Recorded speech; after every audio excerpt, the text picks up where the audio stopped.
money in his main and even in the natural couple pylons to defend him against the sneaky drop.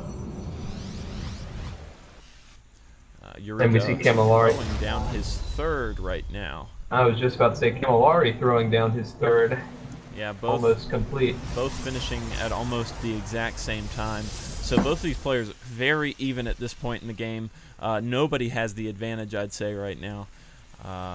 And I'm very excited that this game is definitely looks like it's going to be a macro game. We're pushing into the mid game right now.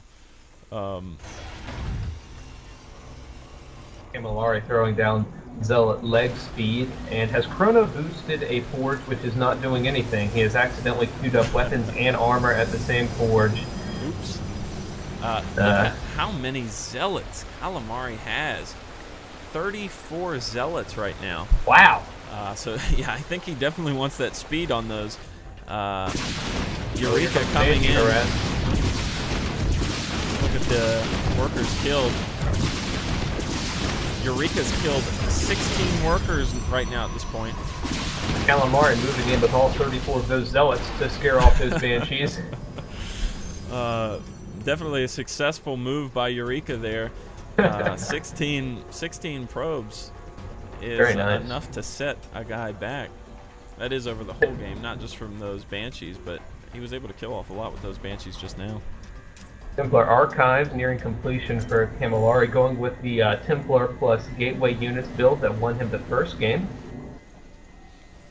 And he's got his upgrades worked out at his forge now. Yes. He did notice that. And look at this pylon is still there. The stealth pylon, both players nearing being mined out at their mains. Looking at the natural, seems to be going strong, maybe running a little low for Kammalleri there. It'd be interesting to see if anyone takes their fourth soon. Eureka is getting a really late stim pack, but as he's putting out Marauders and Marines, I think he wants to incorporate those guys a little bit more into his final build.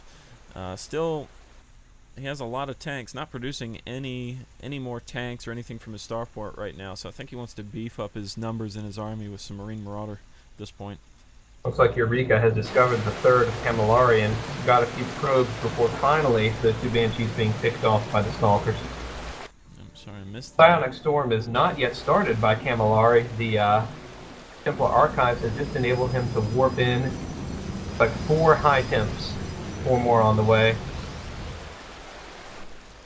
Yeah, 4 more high temps who can only feedback at this point.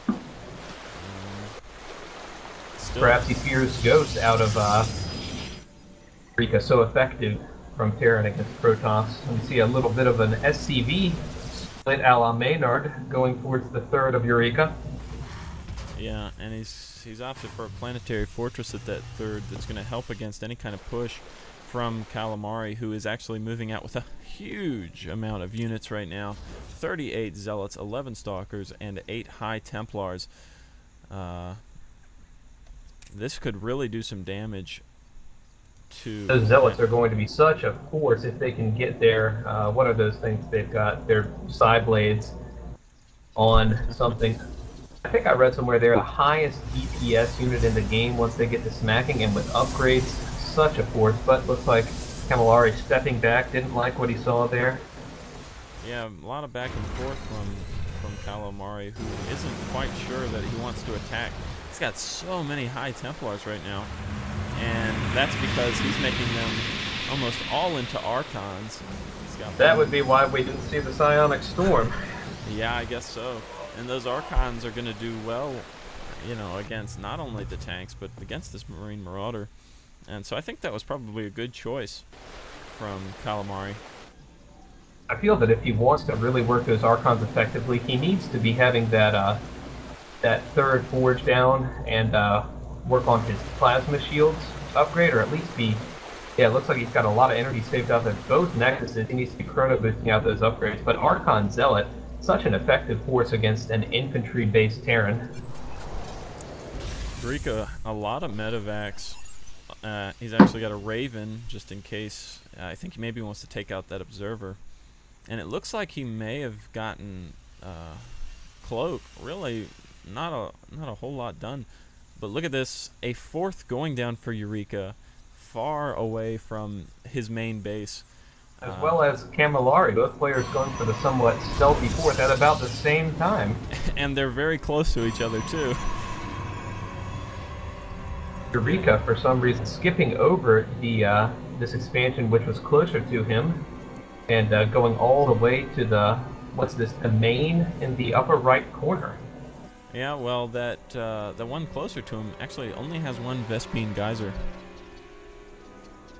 Oh, that's unusual on this map. This must be a different variation of Tal'Darim Altar, and it is only got 5 mineral patches, the usual 8. Pushing out with a lot of units right now. 27 Marauders, 38 Marines, and 9 Medivacs right now. And he's reinforcing with all of his tanks. Very powerful, well-composed force from Eureka here. Any race really would have trouble dealing with this. Eureka getting weapons level 2, as well as armor level 2 right now, and they're almost finished. I think by the time these forces meet, they might not quite finish, but I think they're going to finish soon. Looks like he's going to engage. He needs to siege up these tanks. Maybe a little late on that siege, but they're still going to do a little bit of damage. This is a huge battle. The Archons roll in. The Archons, so important to this battle right here, doing so much damage and completely obliterating the army of Eureka. And you would hope, I think Eureka would hope, even though he lost that battle, that Kammalleri wouldn't have a lot more forces left, but he still does. He still has 5 of those Archons, 11 Zealots, and he's going to move right into this natural expansion. Eureka does not have a lot of units to defend against this. Only 1 Marine, 1 Marauder. There's the GG, and Kammalleri has won the first ever Payne Street Nation StarCraft2 tournament, 4-1. An excellent series of games.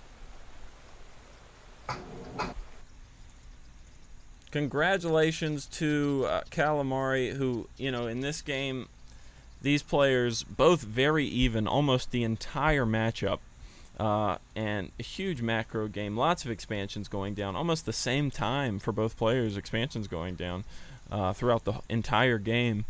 But the unit composition from Kammalleri, and I think maybe a little bit faster on those upgrades. Yeah, 3 attack, 3 armor, 2 attack, was just able to melt the units of Eureka, and he was able to pick up this game. I think what it came down to in that final clash was Kammalleri did have the upgrade advantage, which if it goes late game past the 20-minute mark, upgrades play such a significant role, and Eureka was still on 1-1. Kammalleri was pushing on level 3 upgrades, and also Kammalleri with the Archons, which allow you to form 3 ranks with your Zealots attacking in the melee, your Archons in the mid-range, and then your Stalkers behind them, all bringing so much firepower to bear on the first rank of your enemy. Not to mention they soak up so much pain. Yeah, and that the meeting of the 2 armies was a little bit more beneficial from Kammalleri because Eureka was not prepared. He didn't have his tank siege fast enough, and his upgrades weren't quite finished. If he would have waited just a few more seconds, his level 2 armor and weapons would have been finished, which would have helped him a whole lot in that battle. I'm really pleased with the style that Kammalleri took in this last game. We see 1, 2, 3, 4, 5, 6, 7, 8, 9, 10 warp gates in the main of Kammalleri. I love the versatility and the effectiveness with which he used just gateway units. I think it's a very effective style of playing Protoss. Yeah, no air units this whole series from Kammalleri. Just getting observers, but congratulations to Kammalleri. He can say with pride that he won the Payne Street Nation, the first ever StarCraft2 tournament from Payne Street Nation, as well as his prize that he gets, which I'm sure he will quite enjoy for himself. Thank you very much, everybody, for watching, and I hope you enjoyed this series of games. There is another tournament coming up. Any level you are, if you're a lowly bronze player or a masterful master player, there is a tournament for you coming up this month, so sign up as soon as you can. Go to PainStreetNation.com and sign up for those tournaments, and maybe you can win some prizes yourself. We have cash prizes, we have game prizes, and so be sure and check that out. Anybody is welcome to enter. There is no fee to enter. Just come on in and sign up and play. All right, thank you very much. Thank you, Executive, for being here with me, and we'll see you next tournament. Yeah.